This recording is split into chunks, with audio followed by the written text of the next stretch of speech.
హస్తినాపురాన్ని ధృతరాష్ట్రుడు పాలిస్తున్న రోజుల్లో వ్యాస మహర్షి హస్తినకు వస్తాడు. ఎంతో దూరం నుండి ప్రయాణం చేసి వచ్చిన వ్యాస మహర్షికి గాంధారి ఎన్నో సేవలందిస్తుంది. అక్కడ ఉన్నంత కాలం గాంధారి వ్యాస మహర్షికి అన్ని సపర్యలు చేసింది.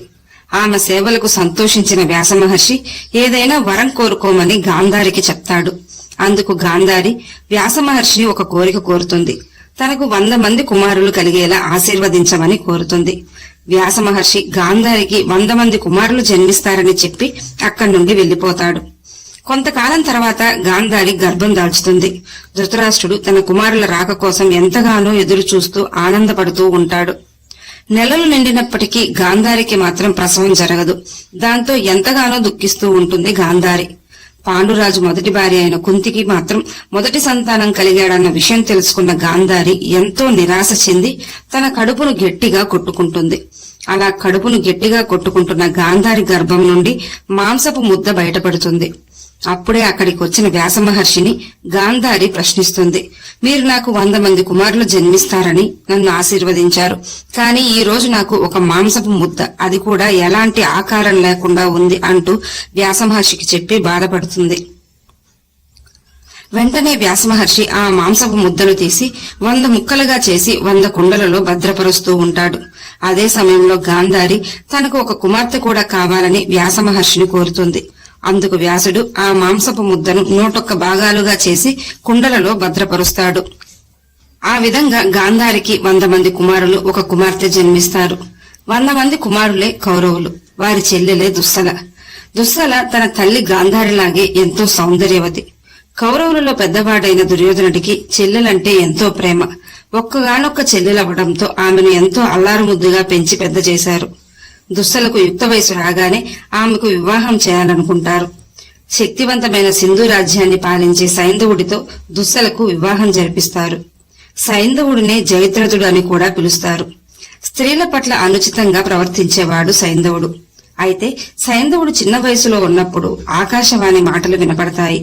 నువ్వు ఏమరపాటుగా ఉన్నప్పుడు నీ తల నరకబడుతుంది అని. ఆ మాటలు విన్న సైంధవుని తండ్రి, ఎవరైతే సైంధవుని తల నరికి నేలపై పడేస్తారో వారి తల 1000 ముక్కలవుతుందంటూ శపిస్తాడు. అలా సైంధవుడు స్త్రీల పట్ల వ్యామోహం కలిగిన వాడే, అలాగే స్త్రీలకు ఏమాత్రం గౌరవం ఇవ్వని వ్యక్తిగా జీవిస్తుండేవాడు. సైంధవుడిని వివాహం చేసుకుని దుస్సల తన జీవితంలో ఎన్నో కష్టాలను అనుభవించింది. ఒకసారి అరణ్యవాసంలో ఉన్న పాండవుల వద్దకు వెళ్తాడు. అక్కడ ద్రౌపది ఒక్కటే ఉండడాన్ని గమనించిన సైంధవుడు ఆమెపై కోరిక ఉన్నట్లు ద్రౌపదికి చెప్తాడు. దుస్సలకు భర్త అంటే ద్రౌపదికి అన్నవరస అవుతాడు.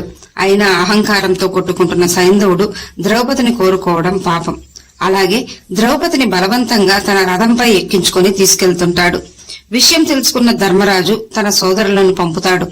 భీముడు, అర్జునుడు, నకుల సహదేవులు వెళ్లి ఆ రథాన్ని వెంబడిస్తూ సైంధవుణ్ణి పట్టుకుని ధర్మరాజు ముందు పడేస్తారు. కోపంతో భీముడు సైంధవుణ్ణి చంపబోతున్న సమయంలో ధర్మరాజు భీముణ్ణి అడ్డుకుంటాడు. వారి చెల్లెలైన దుస్సల విధవరాలవుతుందని చెప్పి వదిలేయమని చెప్తాడు. కాని భీముడు సైంధవుణ్ణి చితక్కొట్టి నడవలేని పరిస్థితికి తీసుకొస్తాడు. ఇక నకుల సహదేవులు సైంధవునికి గుండు గేయించి పంపుతారు. అలా పాండవులు అవమానించి పంపగానే వారిపై పగ ప్రతీకారాలతో రగిలిపోతాడు సైంధవుడు. కాని పాండవులను నేరుగా ఎదుర్కోలేక దైవ సహాయం కోసం గంగానది ఒడ్డున శివునికై ఘోర తపస్సు చేస్తాడు.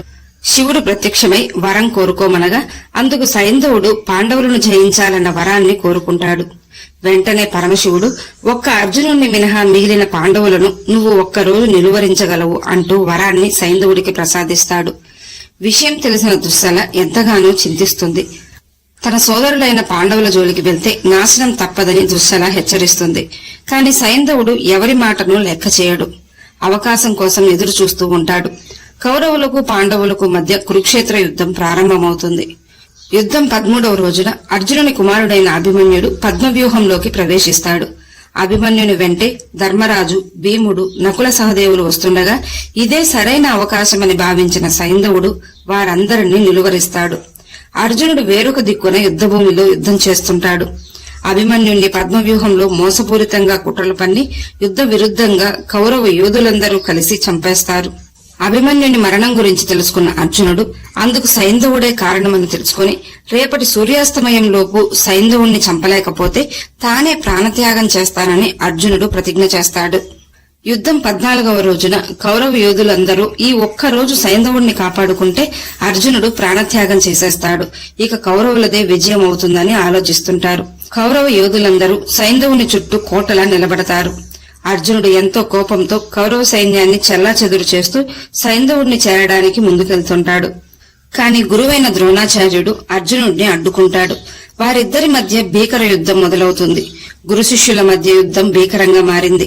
సమయమంతా వృధా అయిపోతుండటంతో సూర్యాస్తమయం దగ్గర పడుతోందని భావించిన శ్రీకృష్ణుడు తన మాయతో మాయా మేఘాలు సృష్టిస్తాడు. దాంతో సూర్యాస్తమయం అయిందని భావించిన కౌరవ యోధులు కౌరవ సైన్యమంతా ఆనందంతో గెంతులేస్తూ సైంధవుని వద్ద నుండి పక్కకు వెళ్లి ఆనందంతో సంబరాలు చేసుకుంటూ ఉంటారు. ఆ సమయంలో మాయా మేఘాలు మాయమైపోతాయి. అప్పుడు అర్జునుడు నేరుగా వెళ్లి సైంధవుడి తల నరికేస్తాడు.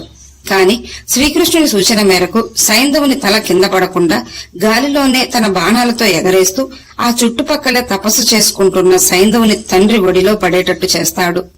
అలా సైంధవుని తండ్రి పైకి లేచినప్పుడు అతని ఒడిలో ఉన్న సైంధవుని తల కింద పడుతుంది. దాంతో సైంధవుని తండ్రి తల 1000 ముక్కలవుతుంది. అలా సైంధవుడు అర్జునుని చేతిలో మరణించాడు. విషయం తెలిసిన దుస్సల ఎంతగానో దుఃఖించింది. పాండవులపై పగ పెంచుకుంది. కురుక్షేత్ర యుద్ధంలో కౌరవులపై పాండవులు విజయం సాధించారు.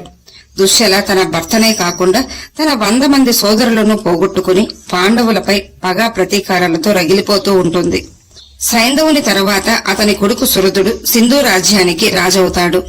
కొంతకాలం తర్వాత ధర్మరాజు నిర్వహించిన అశ్వమేధ యాగంలో భాగంగా అశ్వం వెంట అర్జునుడిని పంపుతారు. ఆ అశ్వం సింధు రాజ్యానికి చేరుతుంది. దుశ్శల అర్జునుడిపై పగ తీర్చుకోమని సురదుడిని పంపుతుంది. కాని సురదుడు అర్జునుడికి భయపడి యుద్ధభూమికి కూడా వెళ్లకుండా ఆత్మాహుతి చేసుకుంటాడు. దుశ్శల తన పగ వల్లే తన కుమారుడు మరణించాడని ఎంతగానో దుఃఖిస్తుంది. సురదుని కుమారుడు అర్జునునిపై యుద్ధానికి దిగుతాడు. కాని దుశ్శల యుద్ధభూమికి వెళ్లి తన సోదరుడైన అర్జునుడిని వేడుకుంటుంది. తన మనవడు చిన్నవాడు, యుద్ధం విరమించుకోమని కోరుతుంది. చెల్లెలు బాధను చూసిన అర్జునుడు సైంధవుని మనవడిని సింధు రాజ్యానికి రాజును చేసి అక్కడి నుండి వెళ్లిపోతాడు. అలా దుశ్శల తన సోదరులైన పాండవులతో ఉన్న శత్రుత్వాన్ని పోగొట్టి శాంతిని చేకూర్చింది. ఈ వీడియో మీకు నచ్చినట్లయితే లైక్ చేయండి, షేర్ చేయండి, అలాగే సబ్స్క్రైబ్ చేసుకుని పక్కనే ఉన్న బెల్ ఐకాన్ ని ఆన్ లో ఉంచుకోండి.